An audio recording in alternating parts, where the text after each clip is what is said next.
بسم اللہ الرحمن الرحیم۔ ناظرین، آج میں لے کر حاضر ہوا ہوں آپ کی خدمت میں ایک زبردست نسخہ شوگر کے لیے۔ شوگر کے لیے یہ ایک زبردست نسخہ ہے، کلونجی سے شوگر کا علاج۔ کلونجی کو لیمو اور کریلے کے رس میں بھگو کر دھوپ میں سکھا لیں اور باریک پیس لیں۔ شوگر کے مریضوں کو روزانہ 1 چمچ پانی کے ساتھ کھلائیں، انشاءاللہ شوگر کنٹرول ہو جائے گا۔ فالسا سے شوگر کا علاج۔ فالسا مارکیٹ میں بآسانی دستیاب ہیں۔ اس میں قدرتی طور پر ذیابیطس کے مرض کو ختم کرنے کی صلاحیت موجود ہے۔ اس کے استعمال کا طریقہ یہ ہے کہ فالسے کے درخت کا چھلکا 5 گرام، مصری 36 گرام لیں۔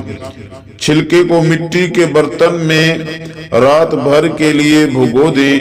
صبح اس کو مل کر چھان لیں اور اس میں مصری ملا کر استعمال کریں۔ اس نسخے کو 1 ہفتے تک روزانہ استعمال کریں۔ 1 ہفتے بعد شوگر چیک کریں، انشاءاللہ مریض کو افاقہ ہوگا۔